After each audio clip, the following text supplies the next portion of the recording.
हाँ, तो इस वाली फाइट को आखिर कौन ही बंदा भूला होगा, क्योंकि इस वाली फाइट में यूनर की उस हिडन पावर के बारे में हम लोगों को पता चला था जो कि वो कई सीजन से छुपाती हुई आ रही थी। और साथ ही साथ हमें इसमें यूनर की हेवनली फ्लेम के बारे में भी काफी कुछ पता चला था। और यूनर अपने जलवे बिखेरते हुए अपने वापस गुकलैंड में लौट गई थी। इसके बाद वो अपने पीछे कई सवाल छोड़ गई, जैसे कि अब यूनर जियान से कब वापस मिलेगी और उस समय यूनर की रियल स्ट्रेंथ कितनी होगी। और एक और इंटरेस्टिंग सवाल कि क्या यूनर की जो गोल्डन इंसुलेटिंग हेवनली फ्लेम है क्या वो यूनर के ही पास है या उसके फादर गुयुआन भी उसे यूज कर सकता है। ये सवाल इसलिए भी है क्योंकि यूनर की हेवनली फ्लेम एक खानदानी फ्लेम है जो कि एक जनरेशन से दूसरी जनरेशन में पास होती है। और सबसे जरूरी और मेन सवाल कि जियान अपने ससुर जी से कब मिलेगा और उस वक्त जियान किस लेवल पर होगा। और देखो, इस वीडियो में इन सारे सवालों का जवाब दूंगा, इसलिए अगर अभी तक चैनल को सब्सक्राइब नहीं किया है तो कर लो, नहीं तो यूट्यूब तुम्हें मेरी नेक्स्ट आने वाली इंटरेस्टिंग वीडियो सजेस्ट ही नहीं करेगा और इसके बाद तुम्हारे सवाल सिर्फ सवाल ही बनकर रह जाएंगे। इसलिए ज्यादा देरी ना करो और दबा दो सब्सक्राइब बटन। तो चलो चलते इस वीडियो के मेन पार्ट की तरफ। तो मैं तुम सभी लोगों को बताते जाऊंगा पॉइंट बाय पॉइंट सभी सवालों के जवाब। तो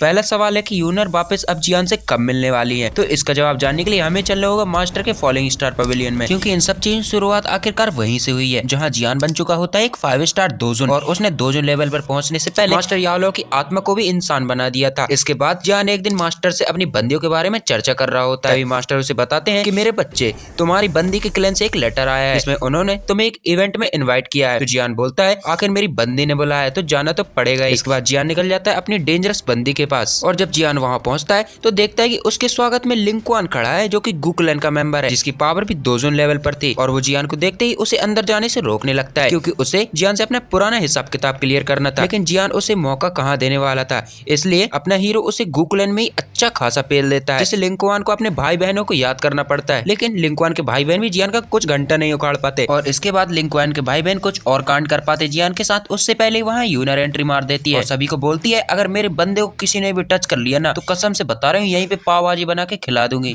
वैसे ऐसा तो नहीं बोला था, लेकिन कहने का मतलब कुछ ऐसा ही था। और इसके बाद जियान को पता चलता है कि यूनर तो अभी भी उससे पावर में बहुत आगे है, जिसे देखकर जियान सोचता है पता नहीं मैं अपनी बंदी से कब आगे निकलूंगा। और इस वक्त यूनर की पावर भी दोजन लेवल पर थी। और इसके बाद यूनर जियान को लिंगिंग के दर्शन भी कराती है। वैसे अगर तुम लोगों ने लिंगिंग वाली वीडियो नहीं देखी है तो क्या कर रहे हो, मैंने पहले ही लिंगिंग की पावर से रिलेटेड सारी बातें उस वीडियो में बताई, जाके चैनल का पेज चेक करो या फिर इस वीडियो के डिस्क्रिप्शन में तुम्हें वो वीडियो मिल जाएगी। इसके बाद अब बात करते हैं अपने अगले सवाल की, जो कि है यूनर की गोल्डन इंसुलेटिंग हेवनली फ्लेम उसके खानदान वाले वापस यूज कर सकते हैं क्या। तो इसका जवाब मैं अपने हिसाब से दूंगा क्योंकि ये सिर्फ एक थ्योरी बेस्ड एक्सप्लेनेशन है। तो सबसे पहले ये जान लो कि हर हेवनली फ्लेम के पास अपनी एक ट्रू इंटेलिजेंस होती है, जिसके कारण वो हर नॉर्मल फ्लेम से अलग बिहेव करती है। और कोई भी बंदा किसी नई बनी हेवनली फ्लेम को एब्जॉर्ब करता है तो वो हेवनली फ्लेम उस बंदे के दिमाग की फोटोकॉपी अपने दिमाग में भी छाप लेती है और इसी कारण वो बंदा उस हेवनली फ्लेम को कंट्रोल भी कर पाता है। अब अगर कोई दूसरा बंदा उसी हेवनली फ्लेम को एब्जॉर्ब करता है पहले वाले बंदे मरने के बाद या किसी और कारण से, तो पहले वाले बंदे की कुछ मेमोरी उस हेवनली फ्लेम के पास में रह जाएगी, जिसके कारण पहला वाला बंदा अपनी मर्जी से कुछ समय के लिए उस हेवनली फ्लेम को कंट्रोल कर सकता है। कुछ समझे, नहीं समझे तो अब समझो। लेकिन ये सब सुनने के बाद अब तुम लोग बोलोगे भाई एनीमी फैक्ट फाइंड, ये हेवनली फ्लेम को एब्जॉर्ब करने तक तो ठीक था, लेकिन पहले वाली हेवनली फ्लेम का ओनर उसकी ना रह सकी हेवनली फ्लेम को कंट्रोल कर सकता है। ये बात कुछ हजम ना हो रही तो रुको जरा सब्र करो, ये भी बताता हूँ ये कैसे होगा,